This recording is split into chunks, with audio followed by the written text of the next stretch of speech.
ਆਪਣੀ ਵੋਕੈਬਲਰੀ 'ਚ ਕੁਝ ਵੀ ਐਡ ਕਰ ਸਕਦੇ ਹੋ। ਤੇ ਬਹੁਤ ਅੱਛਾ ਜੀ, ਤੁਸੀਂ ਚਾਨਣ ਪਾਇਆ ਜੀ ਆਪਣੇ ਨਾਂ ਦੇ ਉੱਤੇ, ਤੇ ਮੇਰਾ ਖਿਆਲ ਜਿਹੜੇ ਆਪਣੇ ਸਰੋਤੇ ਜੁੜੇ ਹੋਏ ਨੇ ਸਾਡੇ ਨਾਲ, ਤੇ ਉਹਨਾਂ ਨੂੰ ਵੀ ਪਤਾ ਲੱਗ ਗਿਆ ਹੋਗਾ ਕੋਈ ਨਵੀਂ ਚੀਜ਼ ਆ, ਕਿਉਂਕਿ ਮੈਂ ਕੈਲਾਸ਼ ਪਹਿਲਾਂ ਨਹੀਂ ਸੁਣਿਆ। ਬਿਲਕੁਲ ਜੀ। ਤੇ ਮੈਂ ਸਰੋਤਿਆਂ ਨੂੰ ਇੱਕ ਵਾਰ ਨੰਬਰ ਫੇਰ ਔਨ 에ਅਰ ਦੱਸਦਾ ਉਹਨਾਂ ਨੂੰ ਜੀ, 408 934 1310 ਸਾਡਾ ਨੰਬਰ ਆ ਜੀ। ਤੇ ਇੰਗਲਿਸ਼ ਵਾਲਾ ਤੁਸੀਂ ਦੱਸ ਦਿਓ ਭਾਜੀ। ਜੀ ਬਿਲਕੁਲ ਜੀ, 408 934 1310।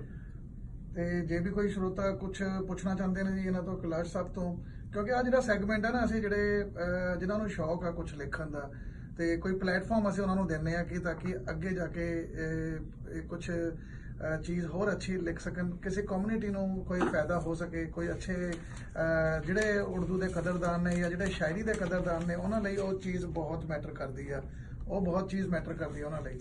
ਤੇ ਉਦਾਂ ਦਾ ਇਹ ਅਸੀਂ ਪਲੇਟਫਾਰਮ ਆ ਇੱਕ, ਇਸ ਪਲੇਟਫਾਰਮ ਤੋਂ ਪਤਾ ਨਹੀਂ ਕਿੱਥੇ ਤੱਕ ਜਾਣਾ। ਮੇਰਾ ਖਿਆਲ ਸਾਡੇ ਧਰਮਿੰਦਰ ਜੀ ਟੈਂਕੀ ਤੇ ਚੜ੍ਹ ਕੇ ਇੰਨੇ ਮਸ਼ਹੂਰ ਨਹੀਂ ਹੋਏ ਹੋਣੇ ਜਿੰਨਾ ਇਹ ਰੇਡੀਓ ਤੇ ਆ ਕੇ ਮਸ਼ਹੂਰ ਹੋ ਜਾਣਗੇ ਜੀ। ਕਿਉਂਕਿ ਬਾਕੀ ਇੱਕ ਗੱਲ ਹੈ ਕਿ ਜਿੱਦਾਂ ਆਪਾਂ ਕਹਿੰਦੇ ਕਿ ਆਪਾਂ ਗੱਲ ਕਰ ਰਹੇ, ਲਿਖਦੇ ਨੇ ਬਹੁਤ ਵਧੀਆ, ਕਿਉਂਕਿ ਅੱਜ ਦੇ ਜ਼ਮਾਨੇ ਦੇ ਵਿੱਚ ਮੈਂ ਦੇਖਿਆ ਜਾਵੇ ਤਾਂ ਲਿਖਣ ਵਾਲੇ ਲੋਕ ਬਹੁਤ ਘੱਟ ਰਹਿ ਗਏ ਨੇ। ਜੇ ਆਪਾਂ ਉਹਨਾਂ ਨੂੰ ਮੌਕਾ ਦਈਏ ਕਿ ਸਾਹਮਣੇ ਲੈ ਕੇ ਆਈਏ, ਲੋਕਾਂ ਤੱਕ ਪਹੁੰਚ ਸਕੇ, ਤਾਂ ਜਿਹੜੇ ਸੁਣਨ ਵਾਲੇ ਨੇ ਉਹ ਵੀ ਪਹੁੰਚ ਸਕਣ ਕਿ ਹਾਂ ਕੋਈ ਹੈਗਾ ਜਦੋਂ ਅਸੀਂ ਪਹੁੰਚ ਸਕਦੇ ਹਾਂ, ਸੁਣ ਸਕਦੇ ਹਾਂ, ਦੇਖ ਸਕਦੇ ਜਾ ਕੇ, ਤਾਂ ਉਹ ਆਫਕੋਰਸ ਬਹੁਤ ਵਧੀਆ ਜ਼ਰੀਆ ਹੈ। ਕਿਉਂਕਿ ਅੱਜ ਕੱਲ੍ਹ ਸਾਰੀ ਦੁਨੀਆ ਆਪਾਂ ਗੱਲ ਕਰਦੇ ਹਾਂ ਟੈਕਨੋਲੋਜੀ ਦੀ, ਫੋਨਾਂ ਤੇ ਜਾਂ ਫਿਰ ਕੰਪਿਊਟਰ ਤੇ ਬੈਠੀ ਹੈ, ਕਿਤੇ ਜਾਣ ਦੀ ਲੋੜ ਨਹੀਂ, ਘਰ ਬੈਠੇ ਸਾਰਾ ਕੁਝ ਲੱਭੀ ਜਾਂਦੇ ਨੇ। ਪਰ ਜੋ ਵਾਕਈ ਜੋ ਇਜਾਦ ਜੋ ਨਿਕਲਦੀ ਹੈ ਚੀਜ਼ ਆਪੇ ਹੱਥੀਂ ਨਿਕਲ ਕੇ ਉਹਨਾਂ ਰੂਹਾਂ ਤੱਕ, ਉਹਨਾਂ ਬੰਦੇ ਤੱਕ ਅਸੀਂ ਪਹੁੰਚ ਸਕੀਏ ਆਪੇ, ਤਾਂ ਬਹੁਤ ਵਧੀਆ ਗੱਲ ਹੈ ਮੈਂ ਕਹਿੰਦਾ ਉਸ ਚੀਜ਼ ਦੀ। ਤੇ ਹਰਪ੍ਰੀਤ ਜੀ, ਮੈਂ ਇੱਕ ਚੀਜ਼ ਕਹੂੰਗਾ, ਤੁਸੀਂ ਕਿਹਾ ਜੀ ਅੱਜ ਕੱਲ੍ਹ ਇਹੋ ਜਿਹੇ ਲਿਖਣ ਵਾਲੇ ਨਹੀਂ ਰਹੇ, ਮੈਂ ਕਹਿੰਦਾ ਜੀ ਇਹੋ ਜਿਹੇ ਮੁਰੰਮਤ ਵਾਲੇ ਨਾਨੇ ਵੀ ਨਹੀਂ ਰਹੇ।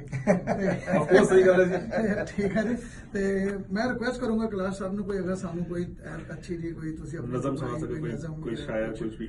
ਹਾਂਜੀ ਪਲੀਜ਼। ਹਾਂਜੀ, ਮੈਂ ਤੁਹਾਡੇ ਨਾਲ ਇੱਕ ਗਜ਼ਲ ਸ਼ੇਅਰ ਕਰਨਾ ਵਾ। ਇਰਸ਼ਾਦ ਜੀ। ਮੈਂ ਉਹਦੇ ਕੁਝ ਮਿਸਰੇ ਤੁਹਾਡੇ ਨਾਲ ਸ਼ੇਅਰ ਕਰਾਂਗਾ ਜੀ। ਹਾਂਜੀ। दुनिया वाले कई बातें सुना देते हैं। क्या बात जी। दुनिया वाले कई बातें सुना देते हैं, आजकल कहाँ लोग किसी को दुआ देते हैं। क्या बात है जी। दुनिया वाले कई बातें सुना देते हैं, आजकल कहाँ लोग किसी को दुआ देते हैं।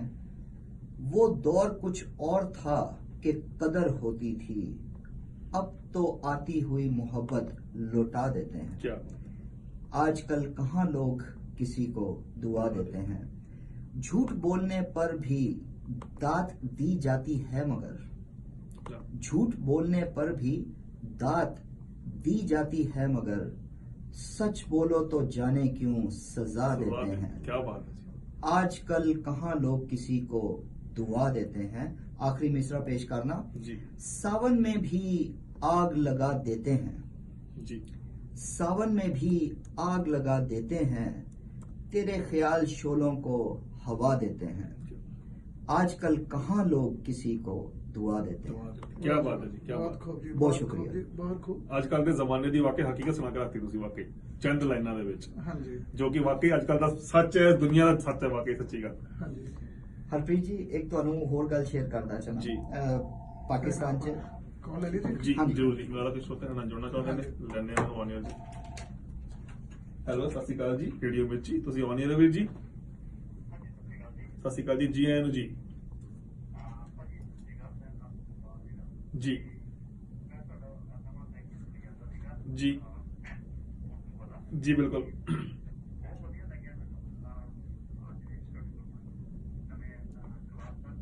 ਜੀ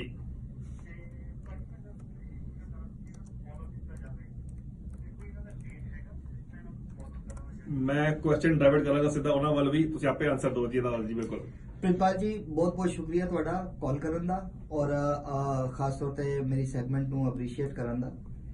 ਤੇ ਪ੍ਰਿਤਪਾਲ ਜੀ, ਮੈਂ ਟੈਕਨੋਲੋਜੀ ਨੂੰ ਥੋੜਾ ਬਹੁਤ ਇਸਤੇਮਾਲ ਕੀਤਾ। ਮੇਰਾ ਟਵਿੱਟਰ, ਇੰਸਟਾਗ੍ਰਾਮ ਔਰ ਈਮੇਲ, ਇਹ ਤਿੰਨ ਚੀਜ਼ਾਂ ਮੈਂ ਤੁਹਾਡੇ ਨਾਲ ਸ਼ੇਅਰ ਕਰਨਾ, ਬਲਕਿ ਮੈਂ ਆਪਣੀ ਸੈਗਮੈਂਟ ਨੂੰ ਖਤਮ ਹੋਣ ਤੋਂ ਪਹਿਲੇ ਇੱਕ ਦਫਾ ਫਿਰ ਦੁਹਰਾਵਾਂਗਾ। लेकिन मैं ईमेल तो शुरू करना। ईमेल सिंपल है, kalash@live.com। कलाश ते स्पेलिंग ने QALLASH। ये मेरा ईमेल एड्रेस है। ट्विटर ते जड़ा मेरा हैंडल है वो वे कलाश, QALLASH। इंस्टाग्राम ते जड़ा मेरा हैंडल है वो वे कलामे कलाश। ਉਹਨੂੰ ਮੈਂ ਸਪੈਲ ਆਊਟ ਕਰਨਾ ਵਾ ਕਿ ਇਹ